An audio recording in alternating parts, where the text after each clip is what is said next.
Coach, teams coming in that's 2-2 in the Pac-12 race.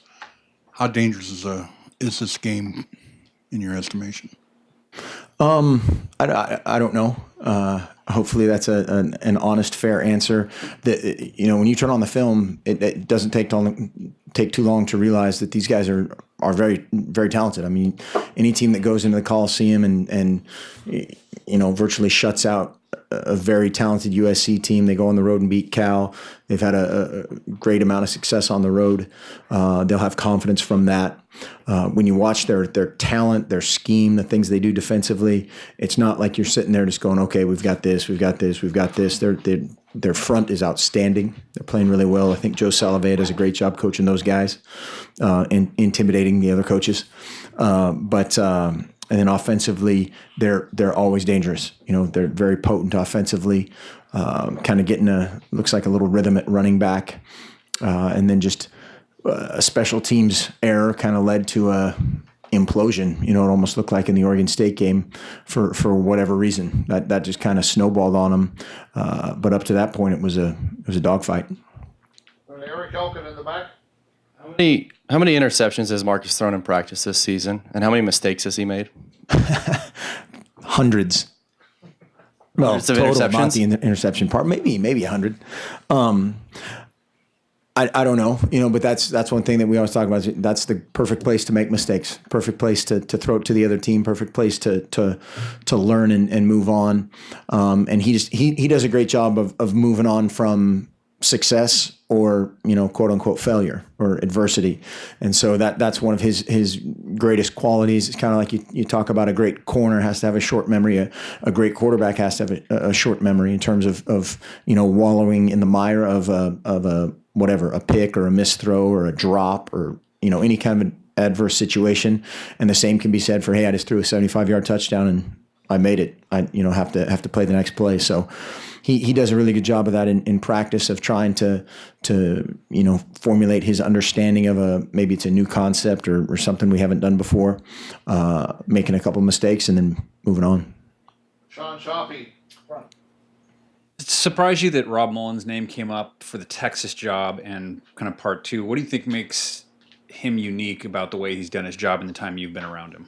It wouldn't surprise me if his name was up for any job. I think Rob's done an outstanding job. I think he's first of all, a great man, and I think that's key in that position. You've got to be of the highest order from a character standpoint, how he conducts himself. And I think he's got then a good combination of intelligence, vision. He can kind of talk to anybody. He always likes to say that he's from Kentucky and Miami, but he's from West Virginia.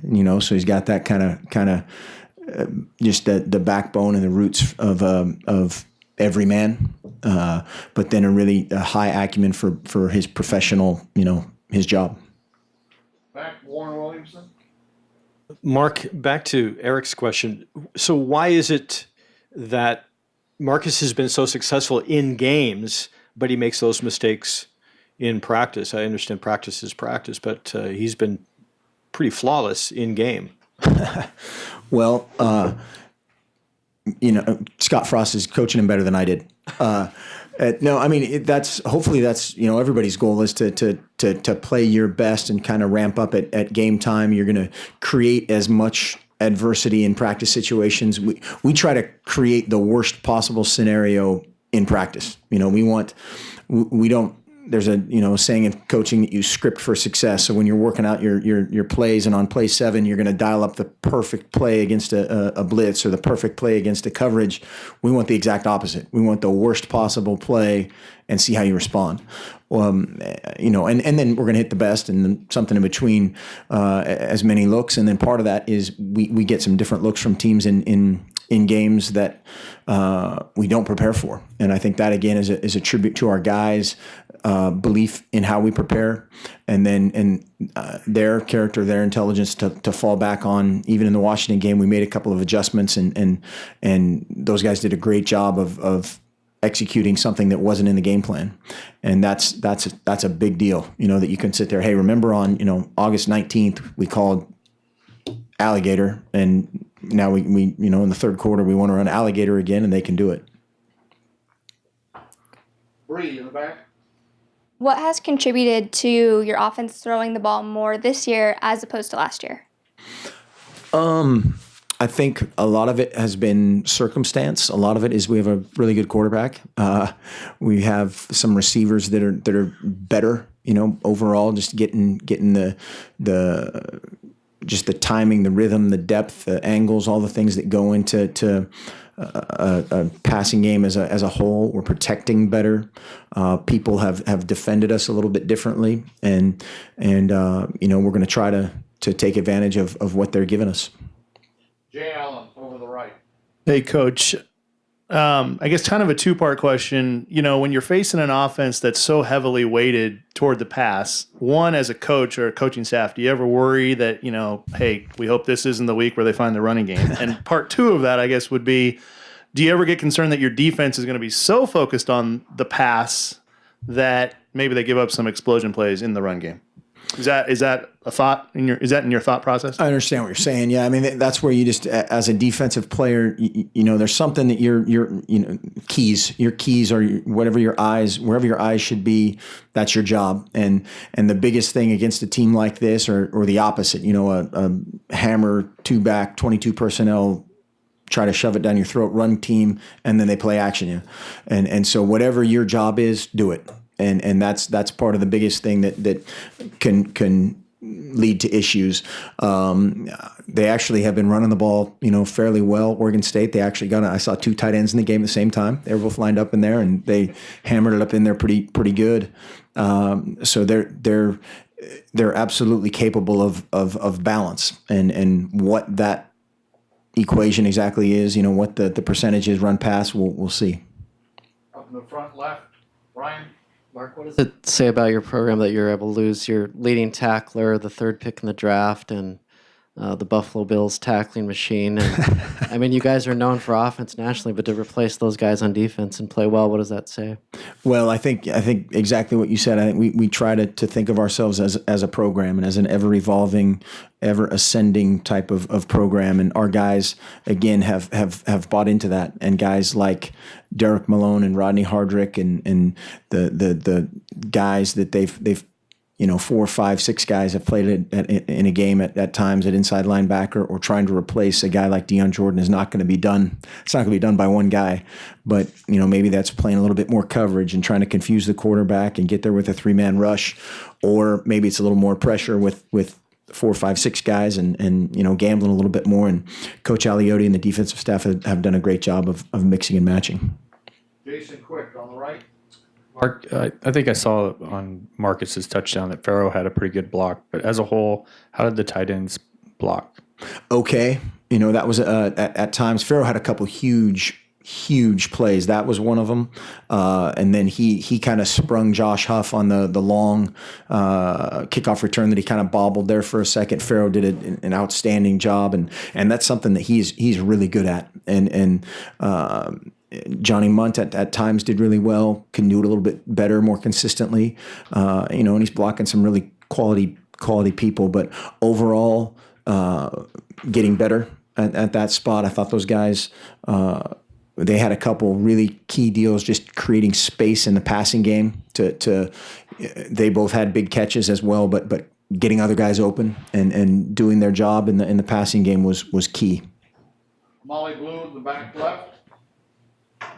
Does Oregon have a Heisman campaign philosophy now? A few years ago, there was a pretty visible Heisman campaign for Joey Harrington. Has the philosophy changed, or do you guys still do that? Our philosophy is to play really well and prepare as best as we possibly can, and that's your campaign. What you put on the field and what your product is on the field is that's it. I was actually just talking about, somebody asked me kind of the same question, and it's in recruiting, people ask that all the time. Hey, what's your spiel? What's your mail outs? What's this? What's that?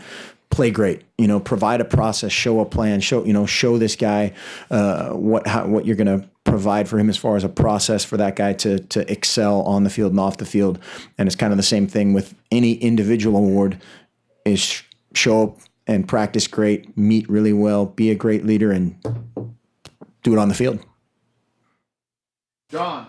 Coach, you guys have given up just 5 sacks. What makes your O-line so good this year?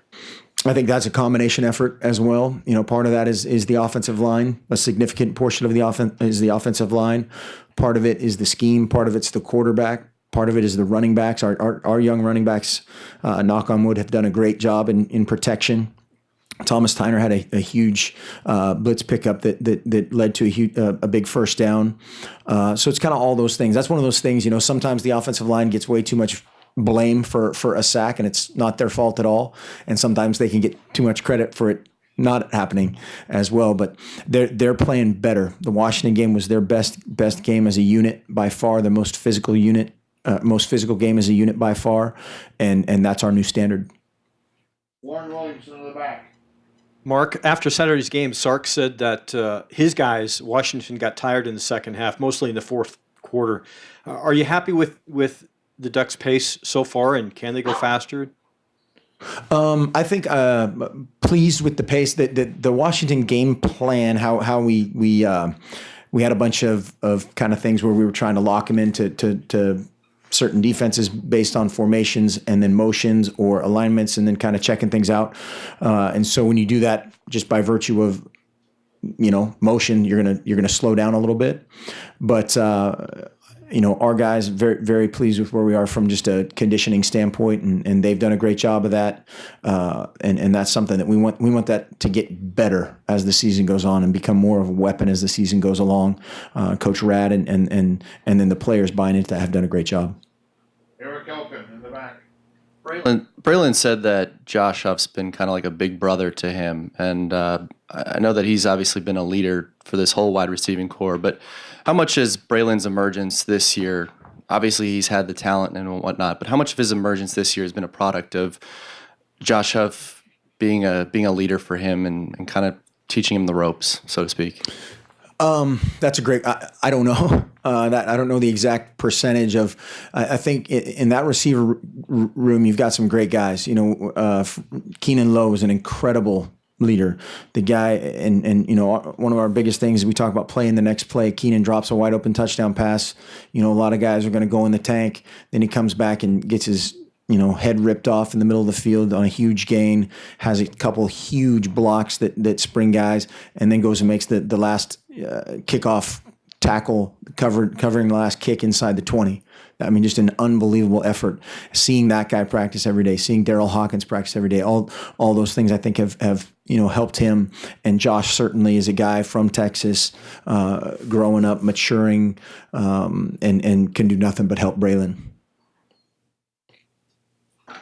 Hannah in the front. Andrew on the right. The players come in, players come out of Mike Leach's system for the last decade and change. What about it as an offensive mind as you are that stands out to you? What's allowed it to be so self-sustaining all these years, even when people know what's coming every week? Right. It's a great system. It's kind of one of those things that's confoundingly simplistic. It's a simple system, but when they're rolling, and they can kind of the same thing can lock you into some certain either checks, or if they get you into a situation where they can lock you into something, they'll just do it until you bleed. And that's the key for us. You can't get locked into one thing, but you can't get talked into more things than you feel comfortable doing or you're capable of doing. But yeah, they're very good at what they do. Jay Allen. Hey, I'm just curious, have you gotten to know Mike Leach very well? I mean, are you guys golfing buddies or anything like that? Or what are your impressions of him, not so much as a coach, but as a person? Seems like a great guy. You spend a little time with those guys in my vast experience as a head coach. But even before you're a head coach, I mean, right. A little bit. And very strikes me as a very intelligent person and hilarious. Hilarious. Why do you say that? Because he's really funny. No, I mean, I can't give you a specific example. It would be inappropriate in this forum. No, that's not true. I don't mean right. Exactly. That's what the public wants. No, he does. He seems like a very, very intelligent guy, and a sharp, funny, witty guy. John, in the back. Coach, we're at the midway point of the season. How would you grade the progress you guys have made since fall camp and the grade you give the team at the midterm point of the season? B plus. I don't know. I think, obviously our record, like I've said before, our record is exactly what we want. Our process is going the right direction. It's just a matter. You've got to maintain the engine every single day, and that's something that just never stops happening. Warren? Kind of along that same line, Mark, have you talked to Chip? We haven't really talked about that much. Have you talked to him, and what does he think so far about your success and the team's success? I've talked to him constantly. I don't think we've ever talked about. He never says, "Hey, I'd like to talk about your success."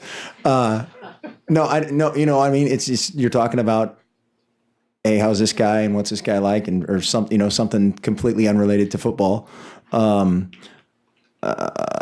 yeah, we haven't really talked about that. Although there's a ton of guys back there that myself and a lot of the guys on the staff still keep in contact with. And they have the Cowboys this week, right? So this is tough. It's a tough week. Go Eagles. I know, tied for first. Jason.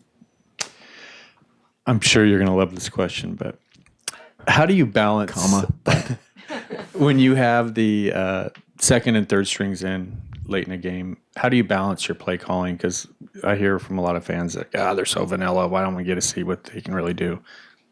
How do you handle that? What's your thought process? No, that's a great and a fair question. I think there's a point in a game, and I don't know what it is. It's in that gray area somewhere where those guys deserve to play. They deserve to kind of run the offense, and that's we've luckily to this point been in that position several times, and that's kind of just what we talk about is, hey, run the offense, or maybe it's not at our uber tempo, but just run our offense. If it's 2nd and 9 and we want to throw the ball, let's throw the ball. If it's something else, kind of run the game plan, so to speak.